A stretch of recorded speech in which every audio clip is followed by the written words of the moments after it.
Salve, mi chiamo Maurizio Congio e insegno filosofia nel Liceo Scientifico Mariano IV d'Arborea di Oristano.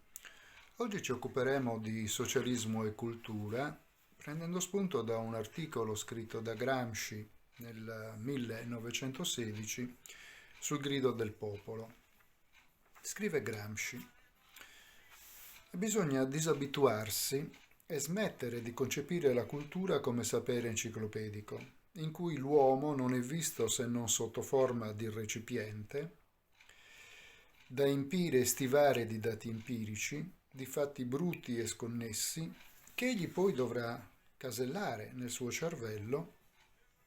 come nelle colonne di un dizionario, per poter poi, in ogni occasione,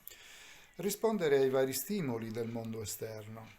Questa, dice Gramsci, è una forma di cultura veramente dannosa, specialmente per il proletariato. Ora, la visione della cultura come enciclopedia, a parte il grande progetto enciclopedico illuministico, che poi appunto culmina nell'edizione dell'Encyclopédie in Francia nel 1700, e che già di per sé ci dà un'immagine appunto della cultura secondo i canoni, che pure erano critici in un certo modo di quel tipo di approccio culturale, appunto quello illuministico, ha però una premessa molto più antica. Già nel liceo di Aristotele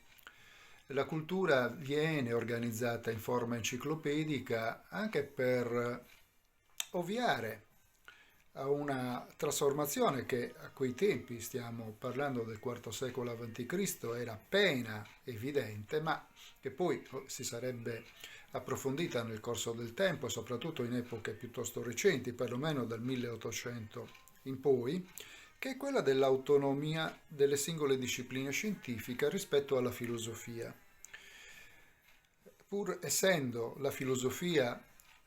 scienza prima e quindi fondamento di tutte le scienze, poi però Aristotele dice che ciascuna disciplina scientifica si sviluppa con propri metodi, propri argomenti, oggetti di studio,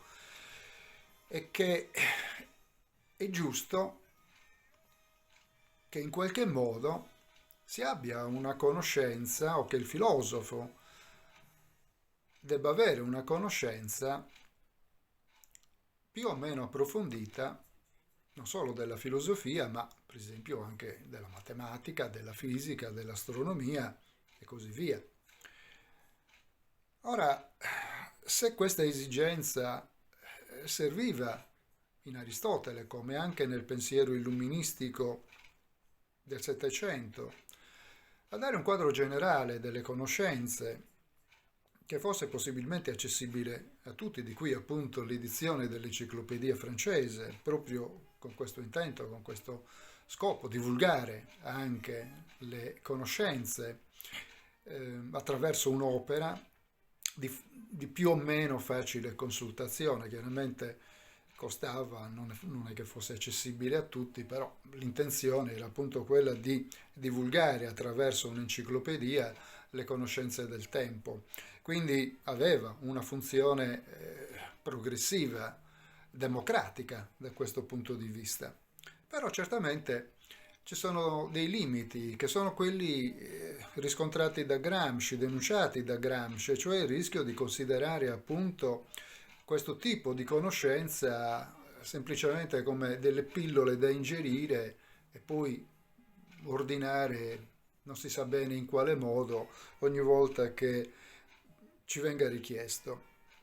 E allora, se la cultura non può essere di tipo enciclopedico, perché sarebbe troppo dispersiva, non critica, non adeguata,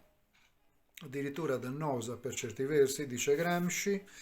allora qual è il suo modello di cultura? Come dovrebbe essere organizzata la cultura? Bene, Gramsci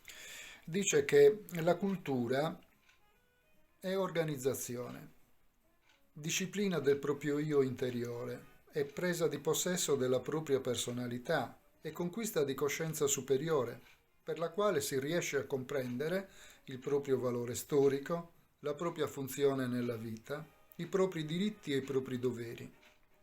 Ma tutto ciò non può avvenire per evoluzione spontanea, per azioni e reazioni indipendenti dalla propria volontà, come avviene nella natura vegetale ed animale, in cui ogni singolo si seleziona e specifica i propri organi inconsciamente, per legge fatale delle cose. L'uomo, dice Gramsci, è soprattutto spirito, cioè creazione storica, e non natura. Non si spiegherebbe altrimenti il perché, essendo sempre esistiti, sfruttati e sfruttatori, creatori di ricchezza e consumatori egoistici di essa, non si sia ancora realizzato il socialismo. Quindi la cultura, secondo Gramsci, lungi dall'essere una collezione di nozioni più o meno imparaticce, è invece sforzo di riflessione critica. Implica uno sforzo, non è un processo naturale e quindi automatico. È l'esercizio di una capacità critica soggettiva che ci porta a conoscere il mondo, a conoscere noi stessi e quindi ad agire per trasformare il mondo. Gramsci da questo punto di vista è molto legato, il concetto di filosofia della praxis deriva, è già presente nelle marxiane tesi su Feuerbach, in particolare l'11ª, dove dice che i filosofi finora hanno solamente interpretato il mondo mentre si tratta appunto di cambiarlo, di trasformarlo, ma questa trasformazione, che è l'obiettivo proprio della filosofia della praxis, come la chiama appunto Gramsci, non può avvenire senza una cultura critica, senza una cultura storica, senza il superamento di quel naturalismo che invece poi porta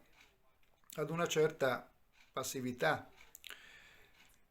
e quindi a dimenticare che invece l'azione politica,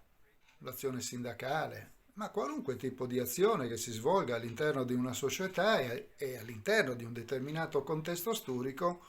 ha bisogno di una coscienza critica che fondandosi sul sapere utilizzi la prassi per trasformare in senso socialista, chiaramente questo è l'obiettivo gramsciano, il mondo in cui noi viviamo. Grazie.